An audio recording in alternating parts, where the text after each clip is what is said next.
Hey guys, welcome back to Subjective Complete. My name's Subjective, and I believe that Lethal Company is the perfect multiplayer game. And to be clear, I don't even think it's the best multiplayer game, and it's definitely not my personal favorite, but I think it creates an environment that fosters genuine camaraderie and organic comedic moments, and it wraps it within a unique and stylized package that is super engaging and can be played for almost any amount of time. And whether it's one or two quick quotas or an entire night of games, there is always enough room for some great moments like these.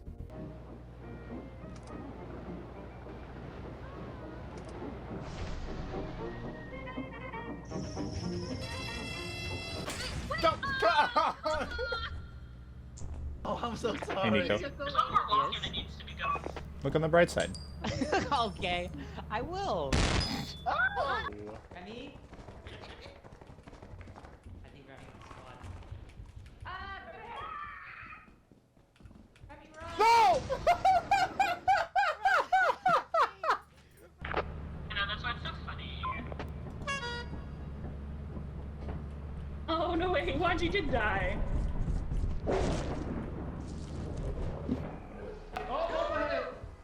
Wait, no!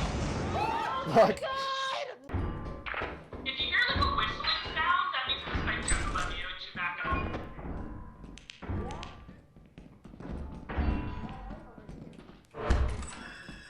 Oh my god! Oh my fucking god. Now, obviously, funny clips do not a perfect video game make, but there is so much more at play in this game that contribute to those funny clips that are the reasons why I think it's an actual perfect multiplayer game. And one of those things, as I mentioned earlier, is the aesthetic. It has this like pseudo shitty retro feel that I think fits perfectly for a mix between comedic entertainment and horror in a way, which obviously are the things that Lethal Company excels at the most. And those aesthetic choices contribute to a very unique identity for the game that make it iconic just by looking at it. And one of the systems that goes hand in hand with those visual choices is the audio system in the game, which I would say is one of the biggest contributing factors to why the game blew up in the first place. Having the global communication system and near field, walkie communication, that kind of thing, really contributes to an environment where if you're in the same room as somebody, you will hear the wild and wacky shit that is happening to them. And conversely, if you are not in the room with anybody, there's no one to hear you scream, which contributes immensely to a feeling of fear while you're alone and happy fun times and jokes and laughs when you're with other people. And not only do those systems fit perfectly into a game like that, they contribute wholeheartedly to the expanded and meteoric rise that it had in the public eye when it first came out. And obviously I can't discuss the visual design without talking about the creature designs. And I can't talk about the creature designs without referencing the audio design, because so many of the creatures interact and benefit or detract from the audio experience in a way that is engaging to the player.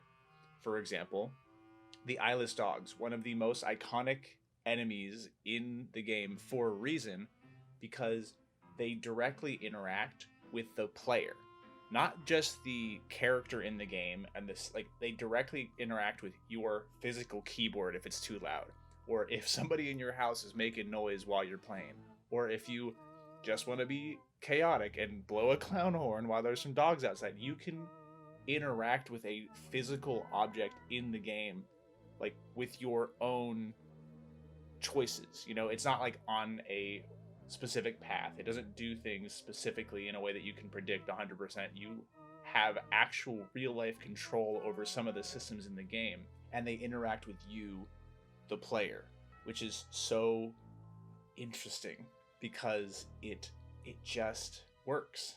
Now, obviously, I would be remiss if I didn't talk about the personal aspect of this game. I am a very social person, And as you saw in some of the video clips, I have friends who enjoy this game and that I laugh with and that I have fun times with. And genuinely, if I didn't have the people that I play with, the game wouldn't be as fun. It wouldn't be as fun as just a single player experience. Even though I do think it is a good single player experience, it excels explicitly on its multiplayer aspect. If I didn't have the close people in my life who I could rely on to play this game with, it would be fun, but it wouldn't be the same. And that's why I think it's not a perfect game, and it is not like the best multiplayer game, but it's just perfect for what I needed in a specific time in my life, which is, recent, obviously. But right now it's just a game that I can continue to go back to have fun, to relax, to just create little moments that I can laugh about with my friends whenever I see them. And it just really is, it becomes a magical experience in that way. And building on the specific friendship aspects of the game is the last thing I wanted to talk about. And the reason I saved it for last was because it is not really something that was intentionally designed by the developer, at least not in the way it was designed alongside all the systems and the intentionality of the design of the game itself. It may have been intended that this was like byproduct where it was able to happen, but it wasn't like created by the developer, if that makes sense.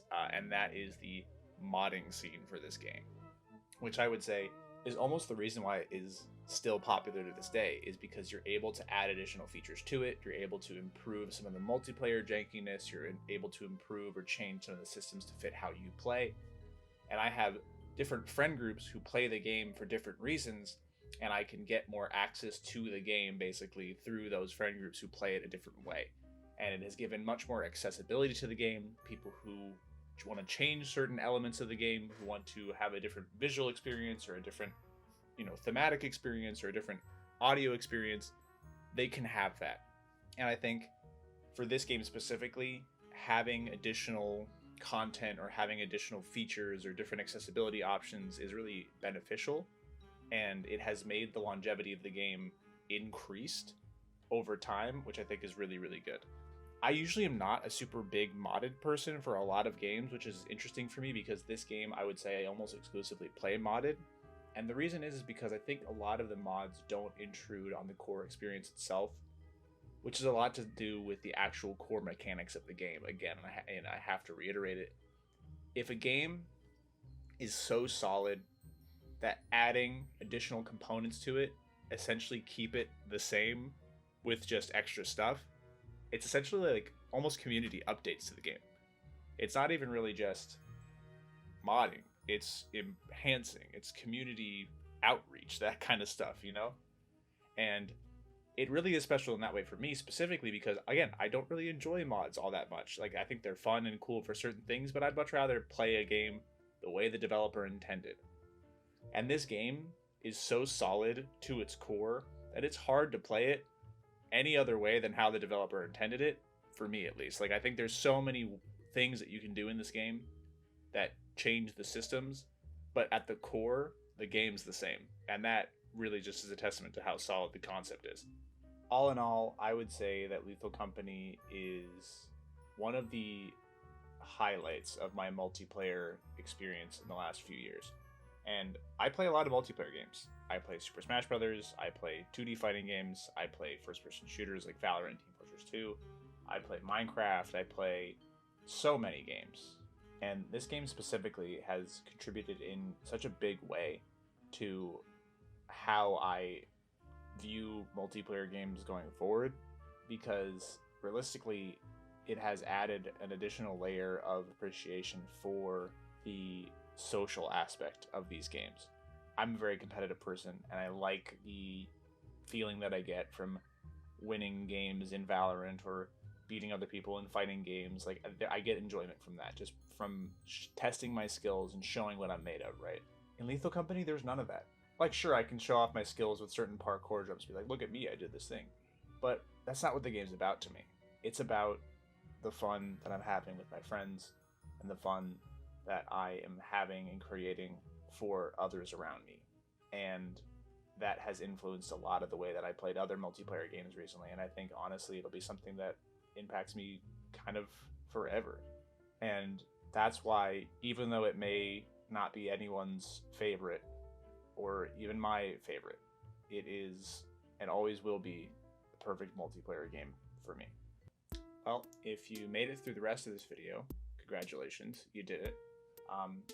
And thank you, honestly, for listening to me ramble about another game that I like. I tried to make this video a little bit more structured than my Luigi's Mansion video, because this is the type of video that I actually want to make, something a little bit more cohesive and with talking points and all that kind of stuff. But I still want it to sound like it's me, if that makes sense, so it might be reminiscent of that video. Anyway, if you're one of the friends who has been supporting me while I've been starting this channel, I really appreciate you watching the whole video. If you're a new viewer, welcome, and I appreciate you even more so for watching. Don't tell my friends I said that. If you like this video, check out my Luigi's Mansion video if you already haven't. And if you like both those videos, feel free to subscribe. It helps me out, and you know, I plan on making more videos in the future with a similar vein of this, where I'm just talking about something that I enjoy. So anyway, thanks for watching, and I'll catch you guys next time. Bye.